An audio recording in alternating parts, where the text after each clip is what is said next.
தாரமற்கொன்றையும் சண்பகமாலையும் சாத்தோ தில்லையூரதம் பாகத்து உமை மைந்தனே உலகேழும் பெற்ற சீரபிராமியில் தாதி எப்போது எங்கள் சிந்தனையுள்ளே காரமர்பேணி கணபதியே நிற்க கட்டுரையே.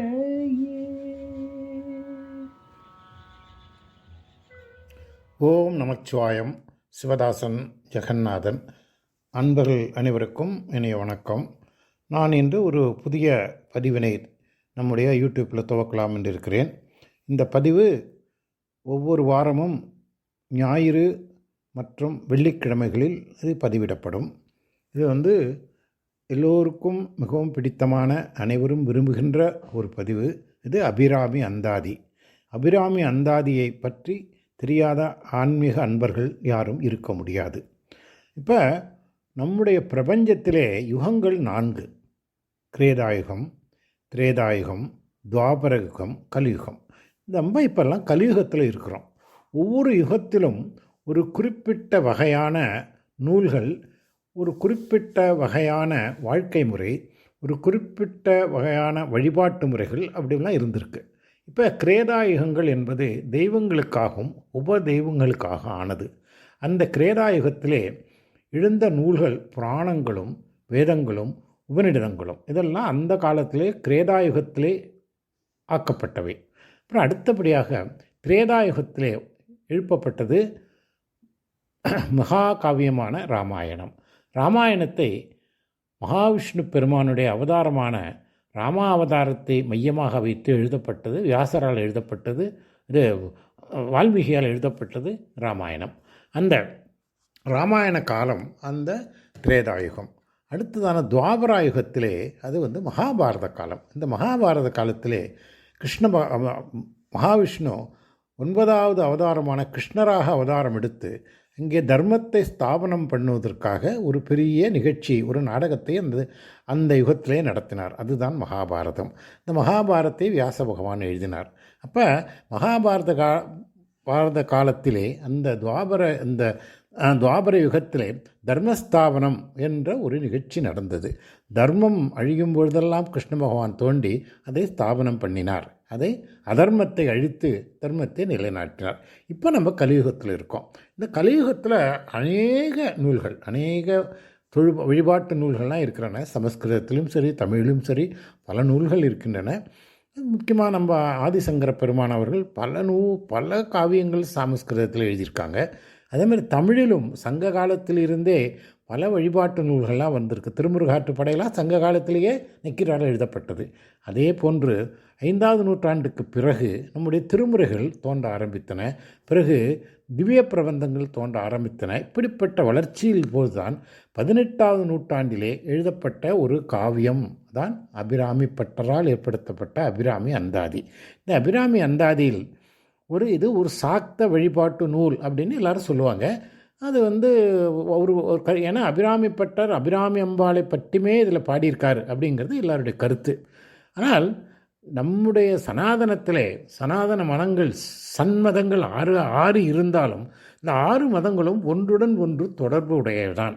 இப்போ நீங்கள் இந்த அபிராமி அந்தாதியை நீங்கள் ஒரு சாக்த வழிபாட்டு நூலாக எடுத்துக்கொண்டாலும் பல பாடல்களில் சிவபெருமானுடைய பெருமையும் இணைத்தே பாடப்படுகிறது. ஒரு சில பாடல்களில் மகாவிஷ்ணுடைய பாடல் அந்த ரெஃபரன்ஸும் வருது. அதனால் இதை பியூர்லி ஒரு சாக்த நூல் அப்படின்னு நம்ம சொல்ல முடியாது. அதே மாதிரி அபிராமி பட்டரும் ஒரு சாக்த வழிபாட்டார் அப்படிங்கிற சொல்கிறத விட அவர் சிவனையும் ஈக்குவலாக வழிபட்டார் அப்படிங்கிறதா நம்ம படிப்படியாக இந்த பாடல்களை பார்க்கும்போது நமக்கு தெரியும். ஸோ இந்த உன்னதமான ஒரு காவியத்தை பற்றி வாரத்தில் 2 நாட்களுக்கு தினமும் ஒரு பாடலாக மொத்தம் 101 பாடல்கள். ஒரு பாடல் கணபதி காப்பு மற்றும் 100 பாடல்கள். இந்த பாடல்கள்லாம் அந்தாதி என்ற இலக்கண முறையில் எழுதப்பட்டிருக்கு. அதனால தான் இதுக்கு அபிராமி அந்தாதி அப்படின்னு பேர். அந்தாதி என்றால் எல்லாருக்கும் தெரியும், அந்தம் ஆதி. அந்தம்னா என்ன, முடிவு. ஆதியம்னா ஆரம்பம். அப்படின்னா ஒரு பாட்டு எதில் முடிகிறதோ அடுத்த பாட்டு அதில் ஆரம்பிக்கும். அதுதான் அந்தாதி. இதுதான் அந்த நிலையில், அந்தாதி நிலையில் தான் இந்த அபிராமி பட்ட பாடல்கள்லாம் எழுதப்பட்டிருக்கு. அப்புறம் அடுத்தபடியாக என்னன்னு கேட்டிங்கன்னா, அபிராமி பட்டருடைய பாடல்கள் அனைத்துமே இந்த இறைவனை வழிபடுவதற்கு 9 முறைகள் இருக்குது. அது உங்கள் எல்லாருக்கும் தெரியும் இல்லையா? ஸ்மரணம், கீர்த்தனம், பாதசேவனம், அது மாதிரி நிறைய இருக்குது. அதில் 9வது முக்கியமான ஒரு வழிபாட்டு முறை தான் ஆத்ம சமர்ப்பணம். ஆத்ம சமர்ப்பணம் அப்படிங்கிறது நம்முடைய ஆத்மாவில் என்ன தோன்றுகிறதோ அதை அப்படியே இறைவனுக்கு சமர்ப்பணம் பண்ணுறது. இதில் ரூல்லாம் கிடையாது. ஆத்ம சமர்ப்பணத்துக்கு இப்படி தான் இருக்கும். என்னென்ன நம்முடைய we submit the whole soul, நம்முடைய முழு ஆத்மாவையும் அங்கே சமர்ப்பணம் பண்ணிடுறோம் இல்லையா? அதனால் இது இப்படி இருக்காது, அந்த ரூலாக இதெல்லாம் கிடையவே கிடையாது. அந்த முறையில் அபிராமிப்பட்ட அம்பாளை பற்றி என்னவெல்லாம் தோன்றுகிறதோ அதையெல்லாம் அதில் சமர்ப்பணம் பண்ணியிருக்காரு. அதை நீங்கள் ஒவ்வொரு பாடலாக பார்க்கும்போது உங்களுக்கு நல்லா தெரியும். ஆனால் இது ஒரு ஆத்ம சமர்ப்பணம் அப்படிங்கிறத நீங்கள் உணரணும். ஏன்னா திருவாசகம் எடுத்துட்டிங்கன்னா அது ஒரு வாழ்க்கையின் அனுபவம். அது மாணிக்கவாசகருடைய அனுபவம் தான். அது இட்ஸ் அன் எக்ஸ்பீரியன்ஸ். ஆனால் இது சமர்ப்பணம், சப்மிஷன். அதுவும் சப்மிஷன் ஆஃப் த சோல். அது அபிராமி பட்டர் எழுதியிருக்கிறது. அந்த பாடல்கள் தான் நம்ம பார்க்க போகிறோம். இப்போ இந்த அபிராமி பட்டர் இந்த கதைக்கு, அபிராமி பட்டருக்கு ஒரு கதை இருக்குது. அது நான் சுருக்கமாக உங்களுக்கு சொல்கிறேன். ஆனால் இந்த கதை நடப்பதற்கு முன்பே இருந்தே அபிராமி பட்டர் அபிராமி அந்தாதியை எழுத ஆரம்பிச்சிட்டார். ஏன்னா இந்த கதை வந்த பிறகு, இந்த கதை நான் சொல்ல போகிற கதை நடக்கும்போது 79 பாடல் எழுதிட்டார். அதனால் இந்த கதை முடிந்த பிறகு அவர் 80வது பாடலை எழுதுகிறார். அதனால் அதுக்கு விளக்கமாக உங்களுக்கு நான் சொல்ல வரேன். இப்போ அபிராமி பட்டர் திருக்கொடையூரிலே அங்கே வசித்து வருகிறார். அவர் அமிர்தகடேச பெருமானுடனும் அபிராமி அம்பையுடன் பேரன்பு கொண்டவர், பெரும் பக்தி கொண்டவர். அதிலும் ஈஸ்வரனை விட அம்பாள் மீது அதிகமான பக்தி கொண்டவர். எப்போ பார்த்தாலும் அபிராமி சன்னதியிலேயே இருப்பார். அப்படிப்பட்ட நிலையில் ஒரு குறிப்பிட்ட நாள் ஆடி அமாவாசை. அந்த அமாவாசைக்கு அடுத்த பிரதமைனாக்கா அது நம்ம வளர்பிறை பிரதமை இல்லையா? இன்னும் கூட வளர்ந்துக்கிட்டு இருக்கோம் இல்லையா? ஆனால் அமாவாசைக்கு எப்படி இருளாக இருக்குமோ வானம், பிரதமையிலையும் அப்படி தான் இருக்கும். ஏன்னா அடுத்த நாளில் நம்ம சந்திரனை பார்க்க முடியாது. 3ஆம் பிறைக்கு அப்புறம் தான் சந்திரன் தெரியும். அதனால் அமாவாசையாக இருந்தாலும் சரி, பிரதமையாக இருந்தாலும் வானம் இருண்டு இருக்கும். இதை மனசில் வச்சுக்கோங்க. அந்த சரபோஜி மகாராஜா அப்போ தஞ்சாவூரில் இந்த ஆட்சி பண்ணிகிட்ருக்கார். அவர் அந்த ஆடி அமாவாசைக்கு காவிரி பூம்பட்டினத்தில் இந்த சங்குமுகம்னா காவிரி கலக்கிற, அந்த காவிரி கடலோடு கலக்கிற சங்குமுகத்துக்கு ஸ்நானம் பண்ண வரார். அங்கே ஸ்நானம் பண்ணிவிட்டு திரும்பி தஞ்சாவூருக்கு போகிற வழியில் அவர் திருக்கொடையூருக்கு வரார். திருக்கொடையூர் வந்தவுடனே அவருக்கு பெரிய வரவேற்பெலாம் கொடுக்குறாங்க. ஒரு பெரிய மாளிகையிலே தங்க வைக்கிறாங்க. அவர் அன்னைக்கு போய் அமிர்தகடேஸ்வரரையும் காலசம்ஹாரரையும் எல்லாம் தரிசனம் பண்ணுறாரு. அன்னைக்கு மாலையில் எல்லாம் முடிச்சுட்டு அம்பாளுடைய சன்னதிக்கு வரார். அபிராமி அம்பாள் சன்னதி தனியாக இருக்கும், உங்களுக்கு தெரிஞ்சிருக்கும்னு நினைக்கிறேன். ஏன்னா அமிர்தகடேஸ்வரர் மேற்கு பார்த்துருப்பார், அபிராமி அம்பாள் கிழக்கு பார்த்துருப்பாங்க. திருக்கொடையூர் போனவங்களுக்கு தெரியும். இது என்னன்னு கேட்டிங்கன்னா, சம்ஹாரமூர்த்தியாக இருக்கிற ஈஸ்வரன் சம்ஹாரமூர்த்தியாக இருக்கிற இடங்களெல்லாம் மோஸ்ட்லி மேற்கு பார்த்து தான் இருப்பார். அதனால் அதேமாதிரி வைத்தீஸ்வரங்களில் கூட மேற்கு பார்த்தா இருப்பார். வைத்தீஸ்வரங்கள் சம்ஹாரமூர்த்தி கிடையாது. நம்ம வைத்தியநாதேஸ்வரரும் மேற்கு பார்த்து தான் இருப்பார். அப்போ இங்கே அம்பாளுடைய சன்னதிக்கு மன்னர் போகும்போது பெரிய கூட்டம், எல்லாரும் மன்னர் கூட போகிறாங்க. ஒரு வரவேற்பு கொடுக்குறாங்க, ஒரு பணிவாக வணங்குறாங்க. அவர் போய் எங்கள் கோயிலில் அம்பாள் சன்னதியில் நிற்கிறாரு. பெரிய பூஜை நடக்குது, அபிஷேகம், அலங்காரம், ஆராதனை எல்லாம் நடந்து தீபாவளிலாம் நடக்குது. அப்போ அந்த நேரத்தில் அந்த கூட்டத்தில் ஒரு மூலையில் ஒரு மனிதர், ஒரு சாதாரண மனிதர், எந்த நினைவும் இல்லாமல் கண்ணை மூடிக்கொண்டு கைகளை கூப்பி தன்னை மறந்த நிலையில் ஒருத்தர் இருக்கிறார். அது மன்னர் பார்க்குறாரு. எல்லாரும் மன்னருக்கு வணங்குறாங்க, மன்னருக்கு வணக்கம் சொல்கிறாங்க, அவரோட வாழ்த்து சொல்கிறாங்க. இந்த ஆள் திரும்பி கூட பார்க்கலையே அப்படின்னு சொல்லிட்டு பக்கத்தில் வந்துட்டு கேட்குறாரு, யார் இவர் கண்ணை பிடிக்கிட்டு அப்படியே இருக்காரு, இவ்வளவு ஆரவாரம்லாம் நடக்குது, எதை பற்றியும் அவர் எதையுமே கண்டுக்காமல் இருக்காரு அப்படின்னு சொல்லும்போது இது யார் அப்படின்னு கேட்டார். அப்போ இவர் ஒரு பித்தருங்க, ஏதோ துர்தேவியை வழிபடுகிறவர், கொஞ்சம் ஜோதிடம் தெரிஞ்சவர், அதனால் அவரை பற்றி ஒரு சாதாரண மனிதர், அவரை பற்றி நீங்கள் கவலைப்படாதீங்க அப்படின்னு சொல்கிறாரு. அப்போ தீபாராதனை நடந்து எல்லாம் வழக்கெல்லாம் வாத்தியமெல்லாம் முழங்கின அந்த அந்த அந்த பேரொளியினால் கண்ணை பொடியே நின்று கிடந்தார். அப்போ தான் இந்த திவாரணம் நடக்கும்போது கண்ணை விடுத்து சுற்றுமுட்டும் பார்க்குறாரு. அவரை பார்த்த ராஜா அங்கிட்ட போகிறார். போய் என்னப்பா இன்றைக்கி என்ன திதின்னு கேட்குறார். அவர் உடனே பௌர்ணமின்னு சொல்கிறார். இவர் அந்த அவருக்கு அப்போ பேர் வந்து சுப்பிரமணிய பட்டர். அந்த அந்த நின்ன மனிதர் பேர் சுப்பிரமணிய பட்டர். பௌர்ணமிங்கிறாரு. அப்போ அங்கே இருந்தவங்கெல்லாம் சிரிக்கிறாங்க. இன்றைக்கி வந்து அமாவாசை முடிஞ்ச அடுத்த நாள் இன்றைக்கி பௌர்ணமின்னு சொல்கிறாரு, இன்றைக்கி பிரதமையிலே அப்படின்னு சொல்லிட்டு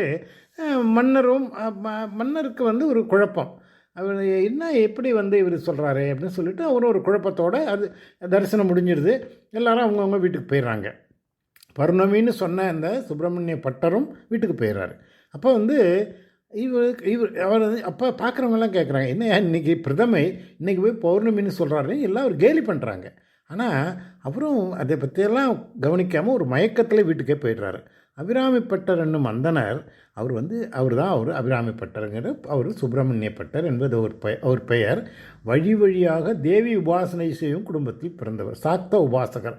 ஒரு முறை அந்த முறைப்படியே ஸ்ரீவித்யா உபாசனை செய்கிறவர். அவர் சரியை கிரியை ரெண்டும் சோபானமும் கடந்து யோக நிலையில் யாமலையின் திருக்கோலத்தை ஆதார பீடங்களில் கண்டு எல்லாத்தையும் சேர்ந்து தன்னுடைய மனதினாலே அம்பாளை வணங்கக்கூடியவர். சரியை கிரியெல்லாம் தாண்டி யோகம் இருக்கு இல்லையா, யோக நிலையில் வந்து இது வழிபாட்டு முறைகளில் யோகத்தினாலே அதை அம்பாளை வணங்கி அவர் ஆனால் இதை வந்து அவருடைய அனுபவத்தையோ அவருடைய உணர்வை உணர்வெல்லாம் சொல்லுவாங்க, இவர் ஏதோ துர்தேவையை உபாசிக்கிறாரு அப்படின்னு சொல்லி அவர் கேலி பண்ணுவாங்க. இப்படி ஆனால் இவர் வந்து நாள்தோறும் இதை தன்னுடைய பணியை விடாமல் செய்து வர்றார். இப்படிப்பட்ட நிலையில் தான் சரபோஜி ராஜா அவரை வந்து இதெல்லாம் பிடிச்சிட்டு வீட்டுக்கு போயிடுறார். அந்த தங்க இடத்துக்கு போயிட்டு அங்கே வந்து அவருக்கு வந்து ஒரு மனசுக்குள்ளே ஒரு குழப்பம். நம்ம இது பித்தன்னு சொன்னாங்க, இவர் துர்தேவதை வழிபடுறன்னு சொன்னாங்களே, நம்மளை பார்த்த உடனே எனக்கு என்ன திடீர்னு கேட்டோம், உடனே பௌர்ணமின்னு சொன்னார், இதுக்கு என்ன காரணமாக இருக்கும், இது என்ன எப்படி சொல்லியிருக்க முடியும் அப்படின்னு ஒரு குழப்பத்தில் இருந்தார். அதே நேரத்தில் இந்த சுப்பிரமணிய பட்டரும் வீட்டுக்கு போகிறார். அப்போ தான் அவருக்கு ஒரு உணர்வு வருது, ஐயோ ராஜா இல்லை நம்மளை வந்து கேள்வி கேட்டார், நம்ம எப்படி வந்து பௌர்ணமின்னு சொல்லிட்டோமே அப்படின்னு சொல்லிட்டு மனக்குழப்பத்தோடு வீட்டுக்கு போகிறார். அப்புறம் அவர் வந்து வீட்டுக்கு வந்தோடனே என்ன சொல்லுவதுன்னு தெரியாமல் ஒரு குழப்பத்திலே அப்படியே படுத்துடுறார். படுத்து தூங்கும்போது அப்போ தான் அவர் உள்ளத்தில் ஒரு உணர்வு தோன்றுறது. நம்முடைய உள்ளத்திலே அவன் மன்னர் கேட்கும்போது ஒளி தோன்றியது, அதனால் பௌர்ணமின்னு சொல்லிட்டோன்னு அவர் அதை வந்து பெருசாக எடுத்துக்கல. ஆனால் மன்னர் அந்த வீட்டுக்கு போயிட்டு ஏன் இதே குழப்பத்திலே அவர் படுத்து தூங்குறார். அவர் படுத்து தூங்கும்போது திடீர்னு அதிகாலையில் ஒரு கனவு வருது. அந்த கனவிலே ஒரு அழகிய பெண் அந்த வானவெளியிலே தோன்றுறாங்க. அப்போ அந்த கனவில் வந்து அது யாருன்னு கேட்டிங்கன்னா அது அம்பிகை. அந்த பரமா லலிதா அபிராமி அம்பிகையே அந்த வானத்தில் நின்று தன்னுடைய காதிலிருந்து ஒரு தோட்டை கழற்றி அதை கீழ்த்திசையிலே எறிகிறாங்க. அது கீழ்த்திசையிலே போட்ட உடனே அது அங்கே முழு மதியை போல நிலவு பொழிந்து அப்படியே சுடர் விடுகிறதான். அதை பார்த்து அருகில் நின்ற அங்கே பார்த்தா அபிராமி பட்டர் அங்கே நிற்கிறார். இங்கே பாருங்கள் பூர்ணச்சந்திரனை, இன்றைய பௌர்ணமி இல்லையா அப்படின்னு கேட்குறார். இதெல்லாம் ஒரு கனவில் நடக்குது, மன்னருடைய கனவில் நடக்குது. ஆனால் உடனே திரும்பி முழிச்சுக்கிட்டு என்ன இப்படி ஒரு கனவு வந்ததே, அபிராமி பட்டர் இப்படி சொன்னாரே அப்படின்னு சொல்லிட்டு சரி நம்ம அவர் போய் பார்க்கணும்னு சொல்லிட்டு அந்த இரவு நேரத்தில் அவரை தேடி ஒரு வீட்டுக்கு போயிட்டார்.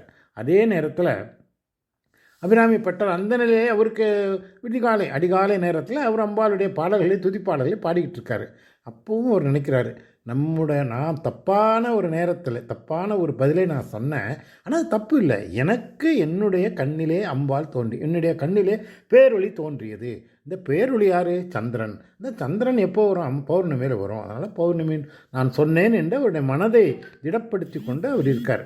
அப்போ அந்த நேரத்தில் வந்து 79 பாடலை முடிச்சிட்டார். அது வரைக்கும் அபிராமந்தால 79 பாடலை முடித்தார். அப்போ மன்னர் அங்கே வந்து அவர் பார்த்துட்டு அவர் கதவை தட்டுறாரு. கதவை திறந்தால் மன்னர் நிற்கிறார். மன்னர் பார்த்தோன்னே இவருக்கு ஆச்சரியம். மன்னர் உடனே அவருடைய வணங்குறார். அபிராமி பட்டரை சுப்பிரமணிய பட்டரை வணங்கி, நான் உங்களுடைய பெருமையை அறியாமல் இருந்து விட்டேன், நான் உங்களை மன்னிக்கணும், உங்கள் தரிசனம் பெற்ற காரணத்தினால்தான் அபிராமி அம்பாள் எனக்கு கனவிலே காட்சி கொடுத்து உங்கள் பெருமையை விளக்குனாங்கன்னு சொல்லும்போது உடனே அபிராமி பட்டருக்கு ஒரு பெரிய வியப்பு. அபிராமி அம்பாள் நமக்கு அம்பாள் காட்சி கொடுக்கலையே, இந்த ஒளி தான் காட்சி கொடுத்தாள். ஆனால் நம் மூலமாக மன்னருக்கு ஒரு ஒரு பெரிய தன்னுரையே காட்சி கொடுத்தாளே அப்படின்னு, நம்மளே உயர்ந்தராக அந்த மன்னரையும் ஆக்கி விட்டாளே அப்படின்னு சொல்லி அவருக்கு மன்னர் மேலே ஒரு பெரிய மதிப்பு. இப்படி இந்த ரெண்டு இவர் அவரை பார்த்து வியக்கிறாரு, அவர் இவரை பார்த்து வியக்கிறாரு. இதனால் அப்போ நீங்கள் என்ன பண்ணுறீங்க அப்படின்னாரு. நான் அவளைத்தான் இப்போயும் அம்பாளை தான் பாடிக்கொண்டிருக்கிறேன், அம்பாளுடைய காட்சியிலே நான் உண்மையிலேயே பித்தனாகி விட்டவன் தான் அப்படின்னு கேட்குறேன். எல்லோரும் என்னை பித்தன்னு சொல்கிறாங்க, நான் அம்பாளுடைய எண்ணம் வரும்போது, அம்பாளுடைய காணும்போது நான் பித்தனாகி விட்டேன் அப்படின்னு சொன்னவொடனே மன்னர் பார்த்துட்டார். 79 பாடலை பார்த்துட்டு ரொம்ப நல்லா இருக்குது, நீங்கள் கண்டினியூ பண்ணுங்க, இதை தொடருங்க அப்படின்னு சொல்லும்போது அடுத்ததாக இந்த 80வது பாடலை பாடினார். அந்த 80வது பாடல் என்னன்னு கேட்டிங்கன்னா, கூட்டியவா என்னை தன் அடியாரில் கொடிய வினை ஒட்டியவா, என் கண் ஓடியவா, தன்னை உள்ள வண்ணம் காட்டியவா, கண்ட கண்ணும் மனமும் கழிக்கின்றவா, ஆட்டியவா நடம் ஆடகத் தாமரை ஆரணங்கே அப்படின்னு அழகான பாடுறாரு. இந்த பாட்டினுடைய விளக்கத்தை அந்த நேரத்தில் அந்த பாட்டு வரும்போது சொல்கிறேன். என்னை உன்னுடைய அடியாரோட என்னை சேர்த்துட்ட. ஏன்னா இப்போ சரபோஜி மகாராஜா அடியார், அவருக்கு நினைக்கிறார், இவர் பெரியவர் நினைக்கிறார், இவர் நினைக்கிறாரு அவரோட அடியார், அவரோட என்னை சேர்த்து விட்டாய். நீ என் கண் ஓட்டியவா, எனக்கு இந்த வெள்ளத்தை காட்டி என்னுடைய ஒளி வெள்ளத்தை காட்டி என் உள்ளத்திலே பௌர்ணமியை காட்டினாயே அப்படின்னு சொல்ல அந்த பாட்டை சொல்கிறார். அந்த பாட்டை பற்றி நம்ம பின்னாடி பார்க்கலாம். அதுக்கப்புறம் இந்த மீதி அப்புறம் உடனே மன்னர் நீங்கள் மீதி பாடல்களையும் பாடி அபிராமி என்றாரை அந்த நிறைவேற்றணும்னு சொல்லி அபிராமி என்றார் அதை பாடி 100 பாடல்களையும் பாடி மொத்தம் 101 பாடல்களை பாடி நிறைவேற்றினார். அப்படிங்கிறதான் இதுக்கு இந்த வரலாறு. இந்த வரலாறு எல்லாருக்கும் தெரிஞ்ச வரலாறு. அதை பல பேர் சொல்லுவாங்க, ஒரு திரைப்படத்தில் கூட வேறு விதமாக இருக்கும். அதனால் எப்படி இருந்தாலும் அபிராமிப்பட்டர் அந்த அருள் பெற்றது, அந்த ஒளி தெரிந்தது. ஏன்னா இறைவன் ஒளியாக தான் இருப்பாங்க. அம்பாளுக்கே நம்ம லலிதா சஹஸ்ரநாமம் பார்த்துருக்கோம் இல்லையா, சூரிய மண்டல மத்தியஸ்தா, சந்திர மண்டல மத்தியஸ்தா. சூரிய மண்டலங்கிறது என்ன, ஒளி இல்லையா, சூரிய ஒளி, அதன் நடுவிலே அம்பாள் இருக்காங்க. ஆனால் அந்த ஒளியே அம்பாள் தான். இப்போ சந்திரமண்டல மத்தியஸ்தா அப்படின்னா சந்திரமண்டலமும் ஒளி தான், அதான் பௌர்ணமி, அந்த ஒளியாகவும் அம்பாள் தான் இருக்கிறாங்க அப்படின்னு லலிதா சஹஸ்ரநாமம் சொல்லுது. அது இல்லையா, அதே மாதிரி அவர் அம்பாளை நினைக்கும் போது இந்த சந்திரமண்டலமாக அம்பாள் அந்த கண்ணம் மூடனா அந்த ஒளி வெள்ளம் தெரிகிறது. அப்போ அந்த ஒளி வெள்ளம் தெரியுது எப்போ தெரியுதோ அது பௌர்ணமி தானே இல்லையா. அதே மாதிரி அதனால் பௌர்ணமி அம்பாள் எனக்கு அமாவாசையாக இருந்தாலும் சரி, பிரதமையாக இருந்தாலும் சரி, பௌர்ணமியாக தெரிந்தாள் அப்படிங்கிறத அழகாக சொல்லியிருக்காரு. இதை தான் நம்ம இந்த வரலாறு. இப்போ நம்ம இன்றைக்கி நம்ம முதல் பாடல் இந்த கணபதி காப்பு. இந்த கணபதி காப்பு அந்த பாடலை நம்ம முதல்ல பாடிட்டு இந்த பதிவை ஆரம்பிக்க போகிறோம். அந்த கணபதி காப்புக்கு அதனுடைய விளக்கத்தை நாளைக்கு நான் அடுத்த பதிவின் போது அதை கணபதி காப்பும் முதல் பாடலோடு விளக்கத்தோடு உங்களுக்கு நான் பதிவு செய்கிறேன். உங்கள் அனைவருக்கும் இன்றைக்கு ஞாயிற்றுக்கிழமை, அடுத்த வெள்ளிக்கிழமை அன்றைக்கு நாம் முதல் பாடலிலிருந்து அபிராமி என்றாரியை பாடி கேட்டு மகிழ்வோம். உங்கள் அனைவருக்கும் பரமேஸ்வரனின் கடாட்சமும் அபிராமி அம்பாளின் கருணையும் குறைவில்லாது கிடைக்க வேண்டும் என்று வாழ்த்தி இந்த பதிவை நிறைவு செய்கிறேன். நன்றி, வணக்கம். சிவதாசன், ஜெகநாதன். ஓம் நமச்சிவாயம்.